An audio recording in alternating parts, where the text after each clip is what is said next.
দেখুন, ব্রাত্যবাবু হচ্ছে বেসিক্যালি একজন হচ্ছে নকশাল মাইন্ডেড লোক। আমরা দেখতে পাই তো আমাদের সামনে দিয়ে যখন পাইলট গুলো যায়, ওই ওদের এক্সস্ট দিয়ে যে ধোঁয়াটা বেরোয় না, তার কালারটা দেখলে বোঝা যায় যে কোনো তৃণমূল নেতাকে যদি ওখানে 5 মিনিট রাখা হয় তার মোটামুটি ভবলীলা সাঙ্গ হয়ে যাবে।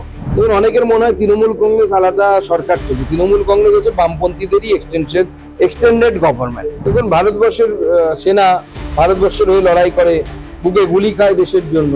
তো মমতা বন্দ্যোপাধ্যায়ের শত্রু তো এরা, বামপন্থীরাই চালাচ্ছে। দোলা সেন থেকে শুরু করে পূর্ণেন্দু বসু থেকে শুরু করে ব্রাত্য বসু থেকে শুরু করে এক গাদা নকশালাইয়ের উপর ভারত থেকে টুকরো টুকরো সঙ্গে স্লোগান দিত। সেই স্লোগানই দেবেন ব্রাত্যবাবু। দিতে পারেন না, ক্যামেরার সামনে লোকে চিচি করবে তাই দেন না।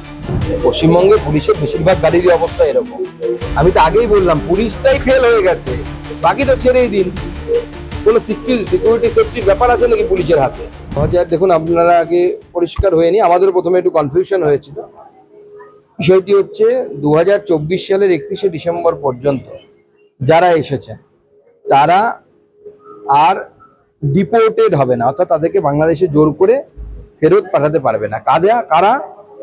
বাংলার ক্ষেত্রে আমি বলবো বাংলাদেশ থেকে আসা হিন্দু, বৌদ্ধ, জৈন, শিখ, পারসিক, অর্থাৎ যারা বাংলাদেশে ধর্মীয় সংখ্যালঘু, তারা যদি এপার বাংলায় চলে আসেন, তারা 24 সাল পর্যন্ত যদি চলে আসেন, তারা ভারতবর্ষেই থাকবেন। তাদেরকে পশ্চিমবঙ্গ পুলিশ চাইলেও ডিপোর্ট করতে পারবে না। এটা রিফিউজি পরিবারের জন্য, রিফিউজি পরিবারগুলোর জন্য একটা বিরাট বড় একটা কিন্তু আমি বলবো রিলিফ। তারা রিলিফ পেলেন এবং এর ফলে তাদের সুবিধা হবে। কারণ এতদিন যারা সিএতে অ্যাপ্লিকেশন করতে পারছিলেন না, যারা 2014 সালের পরে এসেছিলেন, কারণ 2014 সালের 31শে ডিসেম্বর পর্যন্ত সিএ অ্যাপ্লিকেবল। তো 2014 সালের পরে যারা এসেছিলেন, তাদের দুয়ারে দুয়ারে গিয়ে মুখ্যমন্ত্রীর দুয়ারে সরকারের পুলিশ তারা টোকা মারছিল আর বলছিল যে আধার কার্ড দেখান, ভোটার কার্ড দেখান, আপনারা বাংলাদেশি, আপনাদেরকে তাড়িয়ে দেওয়া হবে। আজকে থেকে আর এটা করা যাবে না।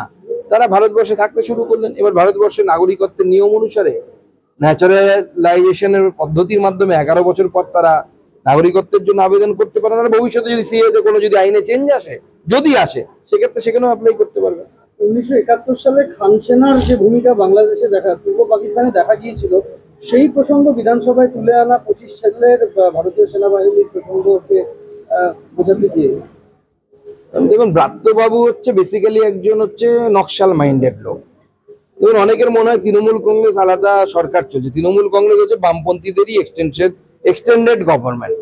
মমতা বন্দ্যোপাধ্যায়ের সামনে একটা মুখ, ভেতরে সব বামপন্থীরাই চালাচ্ছে। দোলা সেন থেকে শুরু করে পূর্ণেন্দু বসু থেকে শুরু করে ব্রাত্য বসু থেকে শুরু করে এক গাদা নকশালাইট ভর্তি। তো ব্রাত্যবাবু তো নকশালাইট লোক, তো স্বাভাবিক সে জাতীয়তাবোধের কি বুঝবে? ভারতীয় সেনাবাহিনী আর খান সেনা তার দুটোর ক্ষেত্রে একই হবে। কানাইয়া কুমার যেরকম ভারত থেকে টুকরো টুকরো সঙ্গে স্লোগান দিত, সেই স্লোগানই দেবেন ব্রাত্যবাবু।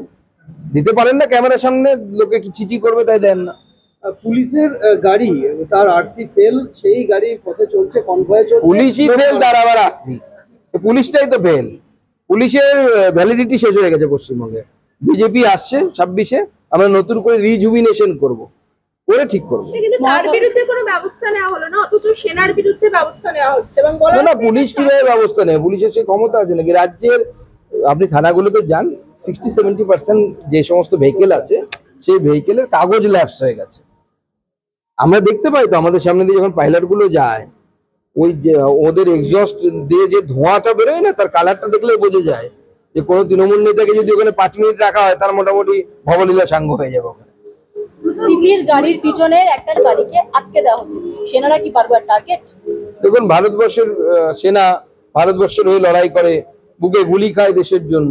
তো মমতা বন্দ্যোপাধ্যায়ের শত্রু তো এরা, আর মমতা বন্দ্যোপাধ্যায় তাদের বিরুদ্ধে তো লড়াই করতে বলবে। এটা যদি পাক সেনা হতো তাহলে মমতা বন্দ্যোপাধ্যায় হাত তুলে নৃত্য করতেন। আজকে সিমি থানা এত বিভিন্ন মানুষকে এইভাবে বদমাশি করা হচ্ছে, তাদেরকে হেনস্থা করা হচ্ছে। আমি তাদেরকে শুধু এটুকুই বলবো, আপনারা ভয় পাবেন না, বাংলার মানুষ আপনাদের সাথে আছে। আর পুলিশ যদি এইভাবে হেনস্থা করতে থাকে সাধারণ মানুষকে, ডাক্তারবাবুদেরকে, আগামী দিনে পুলিশ হেনস্থার মুখে পড়বে, এটুকু আমরা বলে দিতে পারি। বিজেপি নেতাকর্মীদের হাত পা ভেঙে গাছে বেঁধে রাখা মানে রায়নার তৃণমূল কংগ্রেসের সভাপতি বামদেব মন্ডল। দেখুন, নাম্বার বাড়ানোর জন্য যাতে কাটমানি বেশি খেতে পারে সেটা গরম গরম কথা বলছেন। উনি হাত পা ভাঙবেন আর আমরা কি হাত জোর করে বসে থাকবো?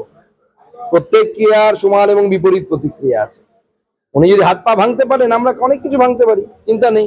মৃত ব্যক্তির পরিবার বলছে শওকত মোল্লা এখনো পর্যন্ত 24 ঘন্টা হয়ে গেছে, কোনোভাবেই কোনো যোগাযোগ করছে না। শওকত মোল্লা ওই এলাকায় রাজা, দক্ষিণ চব্বিশ পরগনার রাজা, তো সে ফোন করবে সাধারণ মানুষকে? এরা কারো নয়, ও ধাক্কা দিয়ে মেরে দিয়েছে, কত মরে রাজার তলায়, তো এরা রাজা হয়ে গেছে এখন। তিনি বলছেন গাড়ি নাকি ব্রেক ফেল ছিল, কিন্তু কলকাতা পুলিশের যে রিপোর্ট সেখানে বোঝা যাচ্ছে একাধিক যে গাড়ির যে সেগুলোতে কোনোভাবেই কোনোরকম ভাবে কোনো ডেট বা কিছু নেই, ফল্ট ফেল। পশ্চিমবঙ্গে পুলিশের বেশিরভাগ গাড়িরই অবস্থা এরকম। আমি তো আগেই বললাম পুলিশটাই ফেল হয়ে গেছে, বাকি তো ছেড়েই দিন। কোনো সিকিউরিটি সেফটির ব্যাপার আছে নাকি পুলিশের হাতে? পুলিশের কাজ হচ্ছে এখন বিজেপি নেতাদের কোথায় কি করছে তার খোঁজ রাখা, আর খুঁজে বেড়ানো তৃণমূলের দুটো বাড়িকে পাহারা দেয়া, তৃণমূল নেতাদেরকে পাহারা দেয়া আর বিজেপি নেতাদের বিরুদ্ধে মিথ্যে মামলা দেয়, এছাড়া পুলিশের কোনো কাজই নেই। আমরা দুপা হাঁটতে গেলে পারমিশন নেই, অ্যারেস্ট করে তুলে নিয়ে যাচ্ছে।